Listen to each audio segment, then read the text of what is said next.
कविता अपने माता पिता की बहुत लाडली थी। 3 बड़े भाइयों की बहन थी। कोई भी चीज मांगने पर उसी वक्त सामने हाजिर हो जाती।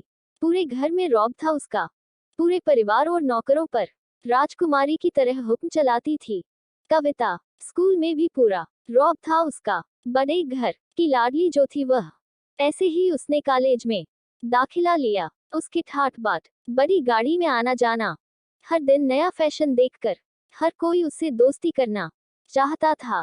थोड़े ही दिनों में उसके बहुत से दोस्त बन गए। पूरे कॉलेज में उसकी अपनी ही एक पहचान थी। इन दिनों उसके घर एक रिश्ता आया। खानदानी लोग थे और पापा की पुरानी जान पहचान थी। उनके साथ कविता के साथ कोई जबरदस्ती नहीं थी, पर कविता ने फिर भी हाँ कर दी, क्योंकि वह अपने परिवार से बहुत प्यार करती थी। वह जानती थी कि वह लोग उसका अच्छा ही सोचेंगे। लड़के का नाम राज था। राज काफी पढ़ा लिखा और समझदार लड़का था। ससुराल वाले भी बहुत अच्छे थे। ससुराल में कविता की जगह वैसी ही थी जैसी कि मायके में। कोई भी कार्य कविता की सलाह के बिना नहीं होता था। सबकी लाडली बहू बन गई थी वह।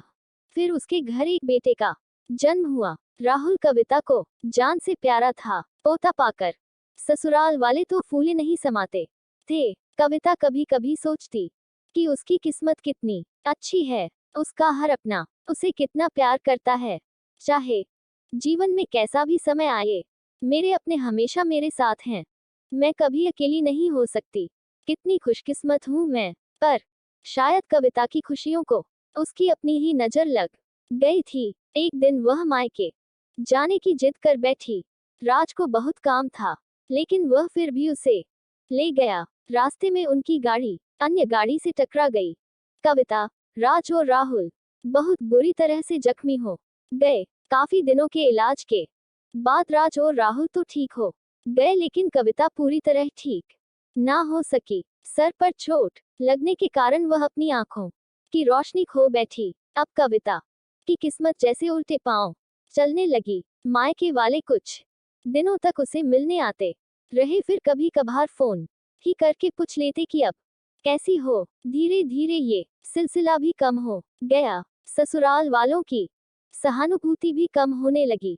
घर में किसी को पास बैठने के लिए कहती तो जवाब मिलता, बहुत काम है, अब तुम भी हाथ नहीं बंटा सकती। राज भी चिड़चिड़ा हो गया था। बस राहुल ही था उसके साथ, जिसके साथ हंसते खेलते उसका वक्त गुजरता। एक दिन कविता के हाथ से कुछ सामान गिर गया, जिसकी वजह से राहुल को हल्की सी चोट लग गई।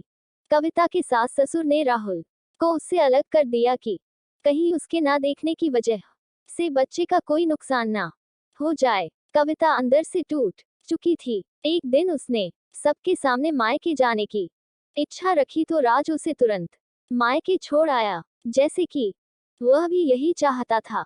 लेकिन राहुल को उसके साथ नहीं भेजा गया। कविता कभी राहुल से दूर नहीं रही थी, पर अपनी कमी के कारण उसने ज्यादा बहस नहीं की। कविता को लगा कि वह 3-4 दिन वहां रहेगी तो थोड़ा हवा पानी बदल जाएगा, क्योंकि वह कितने दिनों से कहीं भी बाहर नहीं गई थी। घर वाले भी इतने दिनों बाद उसे देखकर कितने खुश होंगे। कविता के घर पहुंचने पर सब लोग बहुत खुश हुए।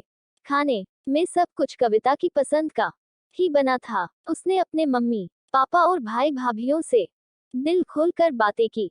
उनके छोटे छोटे बच्चे भी बुआ के साथ घुल मिल गए थे। रात को सोने के वक्त जब वह कपड़े बदलने लगी तो उसे पता चला कि उसका बैग तो बहुत भरा हुआ था। वह सब समझ गई। वह बहुत उदास हो गई।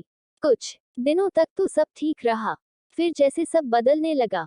सबका व्यवहार बदल रहा था। वह लोग जैसे थक चुके थे उससे। सब लोग घूमा फिरा कर पूछने लगे कि राज कब आ रहा है उसे ले जाने। वह बहाना बना देती, जबकि वह जानती थी कि उस घर में अब उसके लिए कोई जगह नहीं। कविता से चलते वक्त कुछ ना कुछ नुकसान हो जाता। थोड़ी बहुत टोकाटाकी उसे सुनाई देती, वह टाल देती। एक दिन उसके हाथ से लगकर एक कीमती फूलदान टूट गया। छोटी भाभी ने बहुत हंगामा मचाया। कविता के माता पिता रोज रोज के झमेलों से तंग आ गए थे। उन्होंने राज को खुद से फोन कर दिया राज कविता को अपने घर ले गया। कविता को अपने परिवार वालों से ये उम्मीद न थी, जिस कविता के कहे बिना घर में एक पत्ता भी नहीं हिलता था, उस घर के लिए वह अब बोझ बन चुकी थी। राज के साथ ससुराल आते वक्त वह बहुत खुश थी, क्योंकि वह अपने घर जा रही थी, अपने जिगर के टुकड़े राहुल के पास। परंतु ये खुशी भी कुछ पल की ही थी।